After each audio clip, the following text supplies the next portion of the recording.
Hey everyone, we are Off the Nose. We talk about what's extraordinary in events and extraordinary people. And today, let's talk extraordinary, because you know what? There is a new news normal. Let's go. Gotta get it how it goes now. You gotta take it off the nose. It's off the nose. Gotta get back in control now. Let's stop believing in ourselves. It's off the nose. The new normal of news is not normal.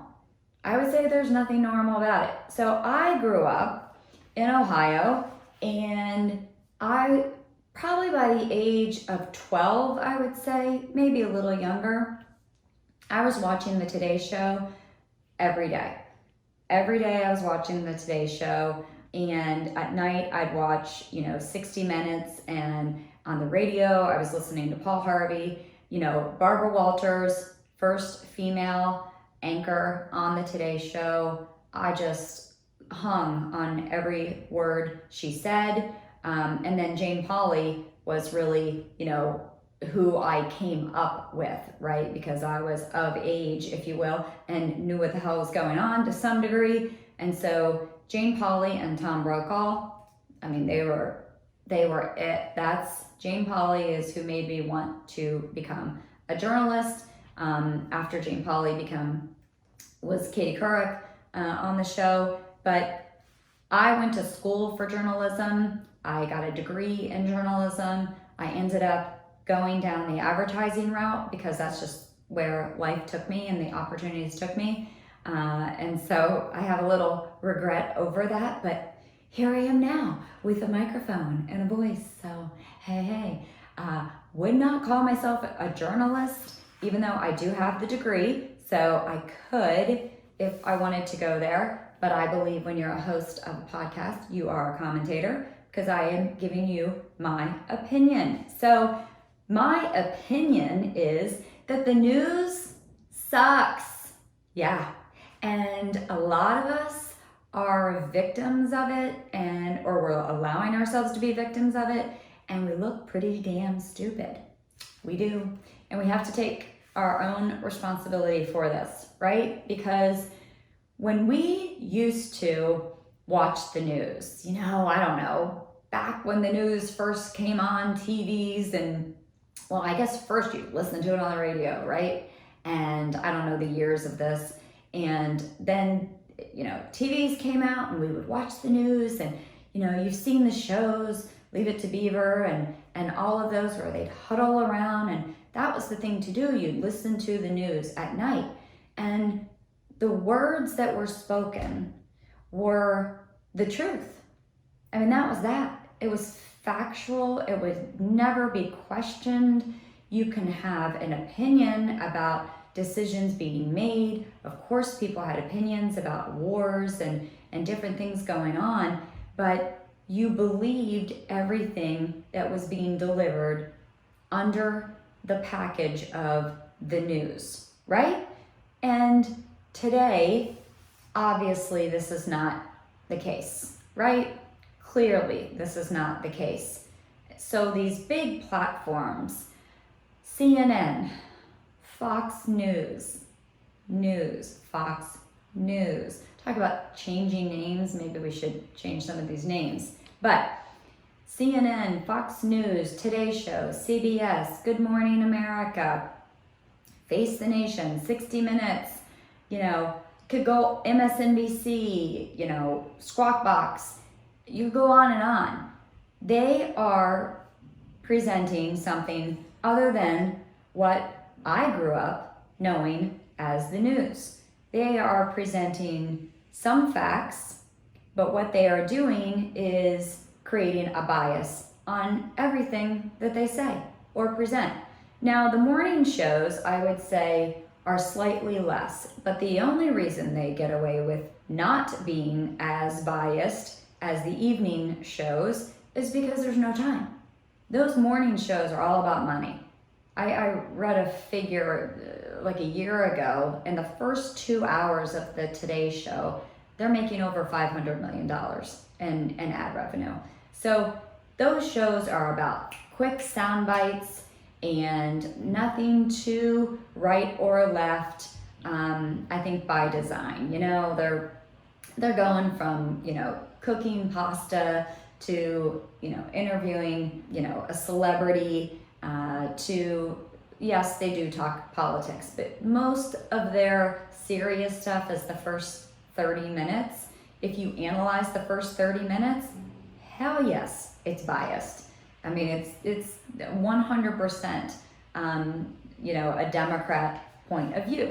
Look, most journalists are Democrats, they say. So anyway, when you are a journalist, by definition, you can't have emotion, okay? All right, so we don't want robots, but you can't have emotion and you certainly can't have opinion, right? So you're not allowed to be on either side of the argument. So that means you can't have a sigh and you can't roll your eyes and you can't go further like we see where they literally will say the lead into everything is questionable and or embracing, right? So if it's a Democrat interview, then they're embracing the conversation about to take place, versus if it's a Republican interview, they're going in and they're going in hard. And of course, right now, anything to attack Trump. So any possible angle. I mean, I'm surprised they're not cooking pasta and figuring out why that's Trump's fault that the damn pasta isn't al dente enough. Because if there is a way, you know who probably would do that? I probably just gave Don Lemon an idea. So what do we do with all this, right? And then, does neutral news even exist? I mean, what are you listening to, right? I just told you what I'm listening to. And so what do you do with that? I say no. Neutral news does not exist. Are there a couple little places out there left? Yes, but you have to still be careful. NPR, National Public Radio, still I find it to be mostly unbiased, really good journalism. There's a format called Newsy, just what it sounds like. Their tagline is, "We're the Y in news." Kind of corny, but kind of cute.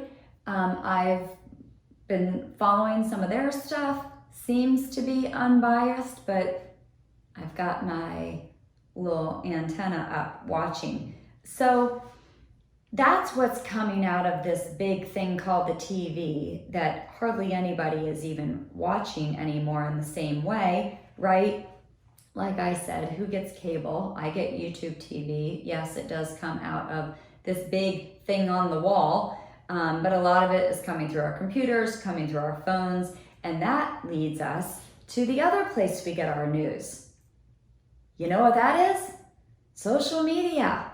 Yeah, that invention that we thought was so cool and made so much sense has us all fucked up.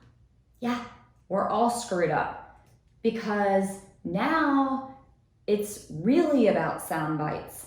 It's less than 240. I mean, thank God Twitter extended the 140 characters to 240. Ooh, now we can really dig in and hear the whole story.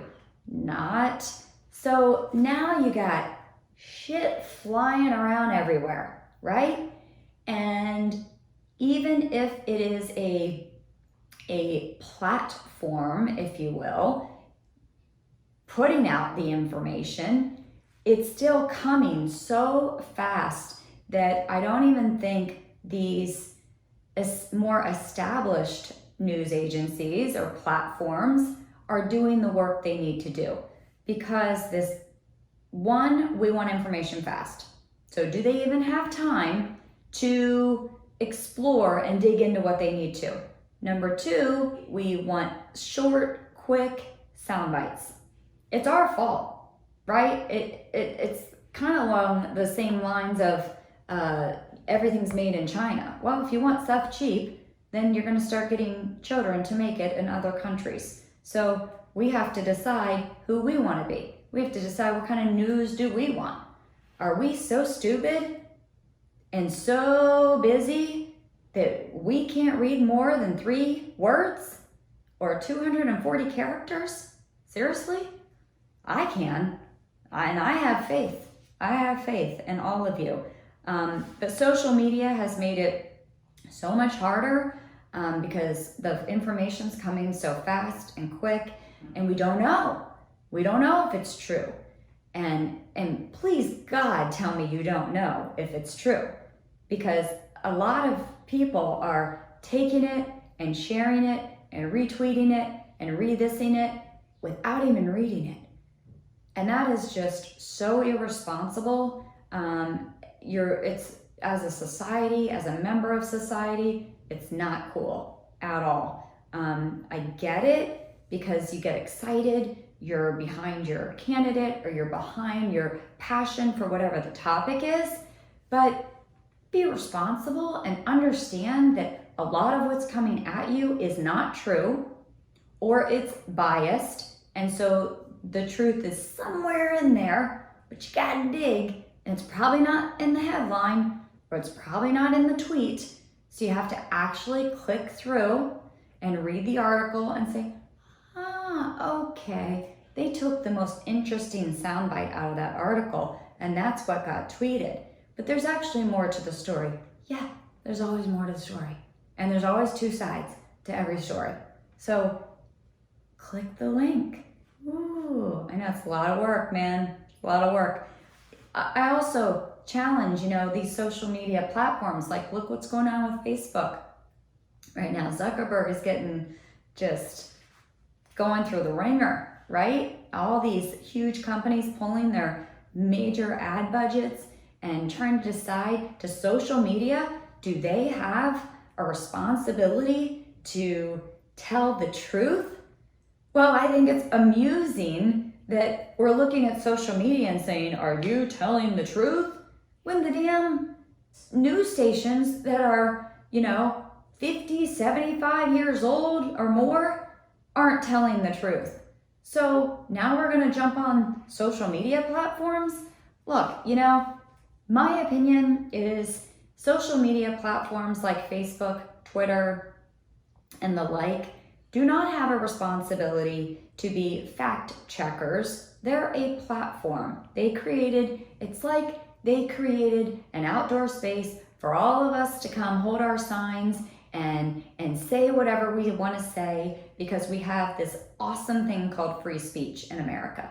That's how I see it. Now, as they've gotten so big, I think Facebook has 160 million followers. Okay, as they've gotten so big, that's like half of Americans.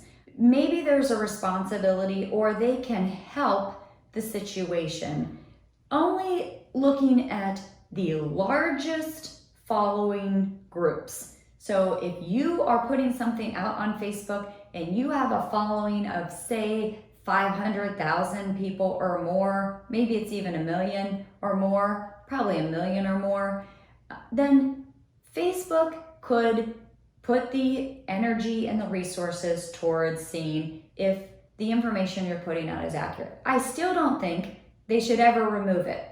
What Jack Dorsey's doing over at Twitter is simply wrong and not American. What you put out there is what you put out there.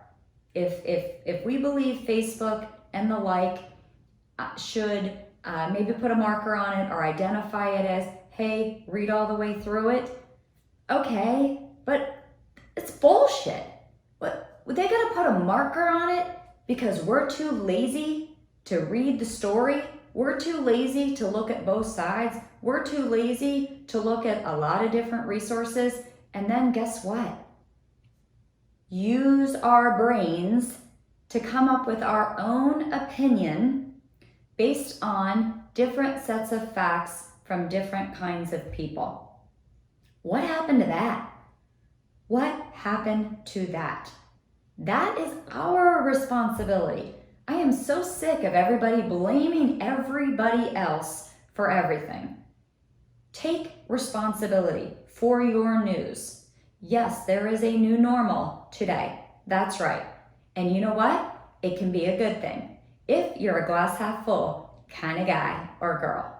I am. And if you don't wake up in fear. So if you wake up excited, ready to contribute to the world, glass half full, let's go. Most people have good intention. Then take in your news, be a little skeptical, read both sides, see who the news came from. People are out. Everybody identifies who they are. Democrat, Republican. I'm a journalist. I'm a commentator. Look them up. See who they are, what they're about, and then you'll know. And then when you use that resource going forward, you know what the bias is. You know what the angle is. It doesn't mean that everything they're saying doesn't have any truth to it. It does. The truth's there. The facts are there. There's just bias around everything. So all you got to do is click through and read it. Then you'll find the truth. I promise. I do it all day long. And I suggest you do. Look at your filters. Look at your favorites. Look at who you follow. Are you following everything Republican because you're Republican? It's not cool. You got to open up. You got to hear both sides. And you can't just hear the sound bites of the other side and then dismiss it. You got to listen and read and form your own opinions. The truth is somewhere in the middle. Okay? It's always somewhere in the middle. The extreme on either side is not good for society. It's not good for moving forward. We need to be in the middle. We need to see both sides. So check your filters, okay? There's cool shit. There's great commentators on both sides, all right? I'm moderate right. Everybody knows this. But I listen to tons of stuff. I just listed a bunch of stuff I listen to from liberals and Democrats because I might like them. I might find the guests they have on interesting, or I might just want to make sure I'm listening to both sides. Now, there's some people that drive me freaking crazy that are on the other side. I literally watch Don Lemon for entertainment. When I'm hitting my second glass of wine at night and it's been one of those kind of days, I can put me on some Lemon and have real entertainment, honest to God. It's hilarious to me because he is a commentator. He is not a journalist.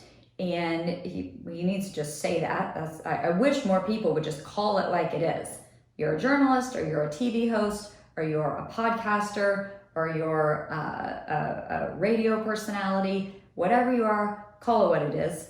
Stop thinking that you're a journalist. You're not. If you have an opinion when you deliver the news, you are not a journalist, okay? So get over yourself. So if you want a little entertainment, go to some extremes. It's fun. Fox News has them too. They've got their extremes.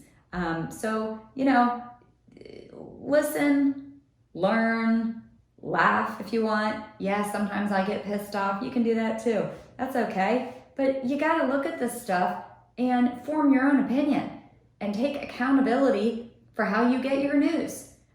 With social media and with our ability to comment on everything, we all are commentators. All of us. Okay? So you could be getting your news from what I put out. I could be getting my news from some high school friend that likes to post stuff on Facebook that's super, super right. I'm a smart enough woman that I know what his background is. I know what his stuff is. So it's fun. It's fun to watch the gun control stuff. Fun to see how extreme he gets about hunting. It's great. And that is in there. And then I go to the other side and I like to hear the other side. And then you come out where you come out. But if you're not hearing both sides, if your filters are so close-minded, and if your favorites are all one-sided, then we're not going to move forward. And we're going to continue to be separate. Trump didn't cause the whole country to be so divided. We're all creating it ourselves. Every one of us are responsible for that. We create it. When we take a 2-word headline, when we take 240 characters and forward it with our big mouth opinion without any investigation, any thorough reading, we cause our own divisiveness. So Sorry if I blew your bubble there and you were enjoying being a victim. Time's up on that. So, what's the bottom line here? What's the outtake? What do we do since commentators are everywhere? Nobody is calling themselves on it, whether they're a journalist or not. Go to Wikipedia, Google it, figure out where they went to school. Do they have a journalism degree? Do they operate as a journalist? Do they ever give an opinion while they're presenting the news? Then they're not a journalist, okay? So if you ever hear an opinion or see a rolling of the eyes or hear a sigh or anything like that, then you know I gotta go listen to the opposite of this so then I can make an informed decision, okay? Those are the signals. I know you can do this, all right? We can do this together. So what's the outtake today? Yes, there is a new news normal, but it can be a good thing, okay? So watch NPR and listen to NPR and check out 𝐂𝐍𝐍 and change your filters and your favorites and make sure you're more balanced, okay? I guarantee you'll find somebody on the other side that you'll at least enjoy, all right? You don't have to believe everything they say, but you'll at least enjoy it. It'll open up your mind. Create balance. Read. Please read. Please click and read. Hey, click and read, click and read, click and read. Can we do it? Click and read, click and read. I know we can do it. I have faith. Stop being stupid. Stop blaming. Stop pointing. Okay? It's you. Go find a mirror. It's you. Form your own opinion. Get news from all sides and form your own opinion. Okay? And then we can move forward. All right? It's a new news normal, but it can be glass half full good. This can be a good thing. Social media can be a good thing, but we gotta use our brains. All right? Until next time, enjoy your news. You are balanced news. Better change up your perspective. It's something new.